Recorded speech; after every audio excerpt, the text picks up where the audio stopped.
Salut à tous et on se retrouve aujourd'hui pour un book haul encore, et oui, je vous en fais un à peu près tous les mois, qu'est-ce que vous voulez, je peux pas m'empêcher d'acquérir des livres, et voilà, on va pas s'en plaindre non plus. Alors, bien, comme d'habitude, acquisition par moi-même, emprunt médiathèque et réception, donc c'est parti, j'en ai quand même quelques-uns à vous présenter aujourd'hui, dont pas des moindres quand même, certains...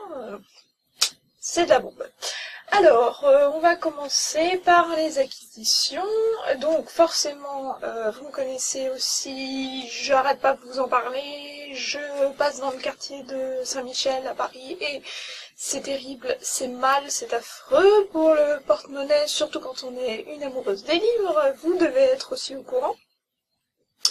Et donc, j'ai réussi à mettre la main sur pas mal de petites choses, petites ou grosses choses, comme ce pavé de Dacre Stoker, qui est l'arrière-petit-neveu de Bram Stoker, et qui nous a donc revisité le mythe avec Dracula l'immortel, et donc en continuant l'œuvre de son arrière-arrière-grand-oncle.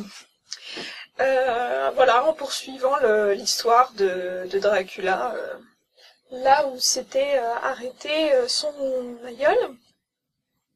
Ce livre était sorti il y a quelques années déjà maintenant, je crois aux éditions Michel Lafon, si je dis pas de bêtises, et que je me rappelle l'avoir vu dans la vitrine d'un des libraires de quartier, et c'est vrai qu'il avait attiré mon attention. Je m'étais dit j'aimerais bien le lire, celui-là, il a l'air intriguant. Et voilà, donc j'avais oublié depuis, et le hasard a fait que voilà, je me baladais dans une des boutiques, donc c'est Boulinier, c'était pas Gibergène cette fois.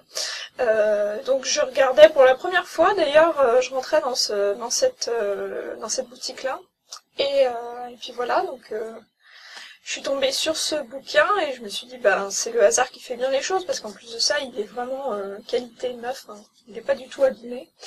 C'est pas exactement l'édition originale, c'est pas l'édition Michel Lafon, ça doit être une édition Le Club, le livre du mois, quelque chose comme ça, donc c'est un peu comme les éditions France Loisirs et autres, mais bon, enfin ça reste identique, donc voilà. Qui valait à la base 22,95 € et je l'ai eu pour 5 €, donc bonne affaire.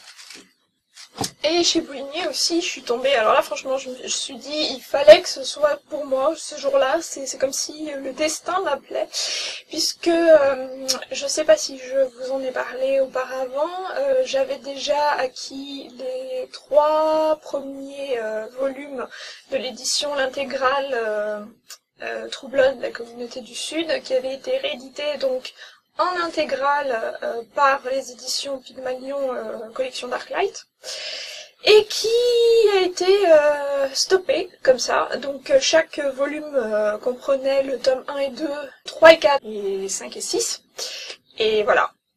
Donc je les ai contactés et ils m'ont dit qu'ils s'en étaient arrêtés là et qu'ils n'avaient pas continué la série, et que voilà, donc je me retrouvais avec ces 3 gros formats là, comme ça.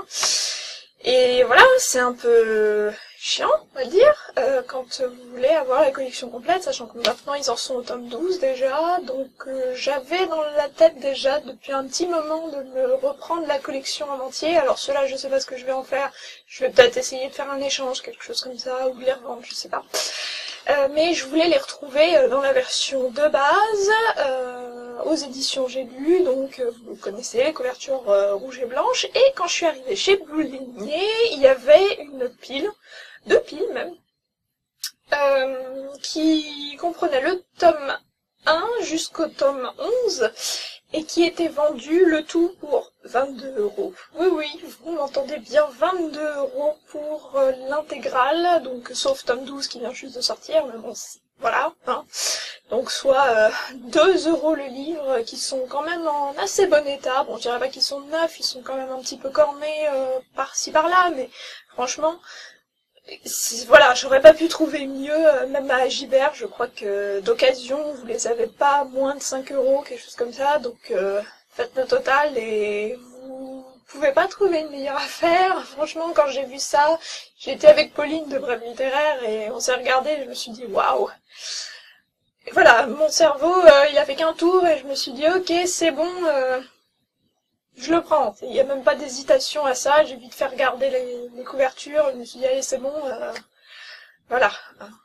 Cette occasion-là, elle se représentera pas deux fois, donc c'est parti, sachant que j'avais aussi regardé sur internet avant, justement pour voir s'il y avait des vendeurs qui les vendaient pas tout ensemble, et je ne l'avais pas trouvé, donc c'était une bonne chose. Youpi youpi. Ensuite, cette fois-ci, j'hyper jeune, j'ai trouvé une bande dessinée que je voulais acquérir depuis très longtemps, depuis l'annonce de sa sortie d'ailleurs, et donc c'est une bande dessinée de Yatou, qui est elle aussi une blogueuse, qui a commencé par tenir un blog graphique, et qui s'appelle donc Moi, 20 ans diplômée, motivée, exploitée, et donc vous pouvez voir jeune maso en solde marqué en dessous sur la couverture, voilà, c'est une jeune diplômée qui est un peu comme de notre génération, j'ai envie de dire, qui est dans une vitrine en solde et maso, parce que l'histoire c'est que bah voilà quoi, c'est la réalité des jeunes diplômés aujourd'hui, c'est que on nous propose pas de boulot, on nous propose constamment des stages, des stages, des stages, des stages. Ok, d'accord. Voilà, d'où le exploiter. Jusqu'à présent, alors ça se lit très vite. Il y a quoi, il y a même pas 100 pages dedans, il y a même pas 100 pages et donc c'est un petit recueil de ce qu'elle faisait jusque-là sur son blog, parce qu'avant elle a commencé justement sur son blog, et vous voyez, c'est des petites, généralement c'est des petites anecdotes comme ça qui font une page chacune, et qui s'enchaînent plutôt bien justement, et qui vous racontent un peu l'histoire d'une diplômée fraîchement sortie de la fac, ou de l'école dans laquelle elle est. Et bah, voilà, je vais vous montrer juste le tout début en fait. Donc elle est toute contente, yeah, j'ai mon diplôme, youpi, haha. Donc elle a l'impression d'avoir survécu à l'insurmontable. Elle se lance dans la recherche d'emploi, elle se dit tiens mais j'ai déjà pas mal de réponses, et quand elle se rend compte que les réponses sont toutes des propositions de stage, on se dit ok, d'accord. La galère commence, et elle vous raconte sa réelle expérience justement dans une agence de publicité, puisque c'est ce qu'elle a vécu, et comment ça s'est passé en fait, et c'est cruellement véridique. Voilà, ça c'est dit. Ensuite, alors je vous préviens, c'est un haul qui date, hein. Enfin, c'est-à-dire que je me suis dit là il faut que je le fasse, c'est le bilan du mois des achats en fait. Ouais, je pense que je vais vous faire un rendez-vous du mois comme ça, parce que il y a certains bouquins, je me suis précipitée dessus pour les acheter dès leur sortie, vraiment dès leur sortie, et je vous ai déjà mis les chroniques en ligne déjà, donc c'est pour vous dire. Achat cette fois-ci en neuf, parce que je l'avais pas trouvé d'occasion, et puis je l'ai quasiment acheté, je crois que c'était le lendemain de sa sortie, ou le surlendemain, donc voilà. L'élite, le tome 2 de la sélection de Kirakas, aux éditions Robert Laffont, la collection R, assez petit quand même, un tout petit peu plus petit que le premier, mais alors, j'ai envie de le caresser gentiment en disant « Oh, qu'est-ce que tu as été gentil et que tu m'as fait voyager dans un monde complètement féerique et merveilleux. » Voilà, ça vous donne une idée de la qualité du livre que je me suis enfilé en une journée. Bon, certes, il est pas très épais, mais quand même, hein, voilà, c'est pour dire. Et le fait de se dire qu'il va falloir qu'on attende un an avant la sortie du troisième... Ah! Sachant que, soit dit en passant, petite info comme ça, hein, au passage, le pilote de la série télé qui avait été dont les droits avaient été rachetés par CW, la chaîne américaine, ils avaient tourné le deuxième pilote parce que le premier pilote avait déjà été rejeté une première fois, et donc le deuxième pilote, on pensait que c'était le bon, le casting avait été remanié, et au final on vient juste d'apprendre sur la page Facebook de l'auteur qu'apparemment CW a encore rejeté le deuxième pilote, donc jamais 203, peut-être qu'ils vont enfin réussir à nous faire quelque chose de bien. Et donc comme d'habitude je vous mettrai le lien pour la chronique de ce bouquin en dessous, n'hésitez pas à aller y faire un tour, et sachant que je crois aussi que j'ai fait la chronique vidéo déjà, donc il était vraiment temps que je vous fasse ce haul. Ensuite, toujours chez Robert Laffont, la collection R, et cette fois-ci c'est un envoi service presse et je les remercie amplement. C'est Karina Rosenfeld, Le Brasier des souvenirs, Phoenix tome 2. Que dire à propos de ce livre? De toute façon, je m'apprête à vous filmer la chronique vidéo, donc pour en savoir plus, je vous mettrai le lien en dessous, c'est pareil. J'ai été incroyablement surprise par le deuxième volume, sachant que le premier, je l'avais pas tant apprécié que ça. Pour plein de raisons, pareil, je vous mettrai toutes les... Enfin voilà, je m'étendrai pas sur le sujet ici, mais vraiment une très bonne surprise pour ce deuxième et dernier tome de la saga Phoenix par Karina Rosenfeld, bravo. Essayez de le lire quand même si vous avez été pas impressionné par le premier.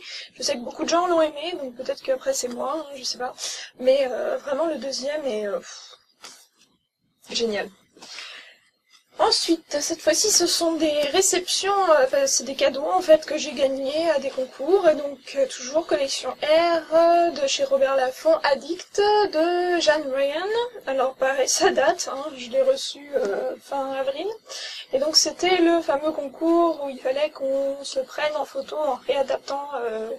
Enfin, il y avait plusieurs défis, et moi j'avais choisi celui de réadapter une couverture de livre, la couverture d'ailleurs de cet ouvrage, n'est-ce pas, le livre de Kirakas, et voilà, je vous mets la petite photo que j'avais postée pour concourir dans cette catégorie, et ma foi ça a payé puisque j'ai remporté le bouquin Addict.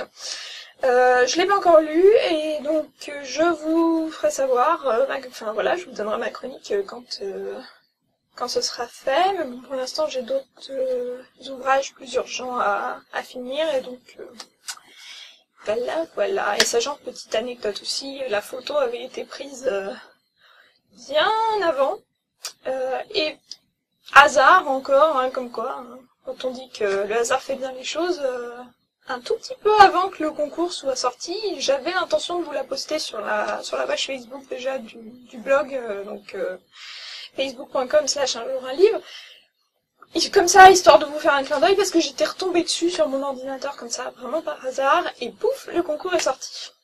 Comme quoi. Dernier cadeau cette fois-ci que j'ai gagné sur le concours de Pocket Jeunesse, La pâtisserie Bliss, le premier tome de Catherine Littlewood. Donc là c'est un livre jeunesse un peu plus...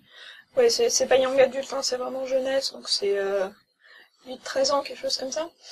Et donc, oui, c'est l'histoire d'une pâtisserie magique, apparemment, que les enfants découvrent. Et j'avais été conviée à un atelier culinaire en partenariat donc avec Pocket Jeunesse et le site 750grammes.com, et donc ça avait été sympa, c'était mignon, et j'avais pu retrouver Justine de Ferry Neverland et Marie, donc la community manager de Pocket Jeunesse, et le chef Damien, donc qui dirige le site internet 750grammes.com. Pareil, je vous mets le lien de ma chronique de cet événement avec toutes les photos de l'après-midi. C'était vraiment un événement sympa, et je les remercie encore.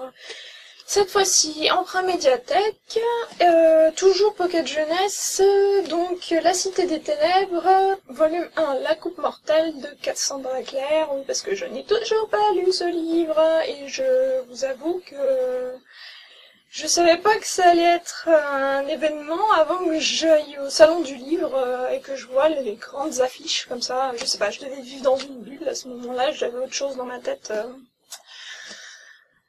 Voilà, comme préoccupation, et donc j'ai découvert un peu le phénomène tout autour de cette saga, et donc il me tarde de lire le premier tome avant la sortie du film, il me semble, à la rentrée, alors qu'il va sortir cet été aux États-Unis, d'après ce que j'ai pu comprendre, notamment sur la chaîne de Loulaïli, Lucie. Je vous mettrai aussi le lien de sa vidéo sur les adaptations Ciné TV des livres, dont celui-là, je crois, il me semble qu'elle en a parlé, et que c'est là que j'en ai entendu parler. Voilà, pavé quand même, pour ce bouquin. 570 pages, donc il va falloir que je m'y colle. Celui-là, pareil, il était temps que je vous le présente, puisque à peine je l'ai emprunté de ma médiathèque, et vous voyez, j'en suis déjà presque à la moitié.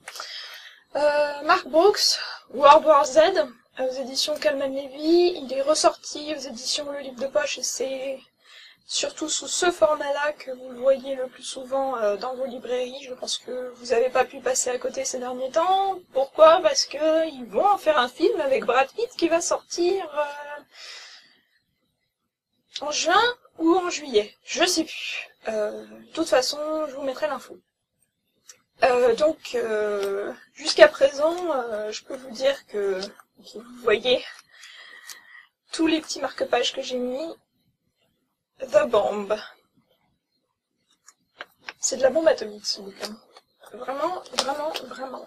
Et donc, j'ai hâte que le film sorte parce que je pense que c'est très très gros potentiel et j'ai vraiment pas envie d'être déçue parce que si je suis déçue, je crois que je vais hurler. J'ai ensuite emprunté, alors ça parce que j'en ai vraiment beaucoup entendu parler sur internet et notamment pour le salon du livre, je sais qu'il était en dédicace, mais bon voilà quoi, il y avait tellement de gens en dédicace, tellement de choses à faire en 2 jours quand j'y étais, et j'ai déjà eu la chance de pouvoir y aller 2 jours.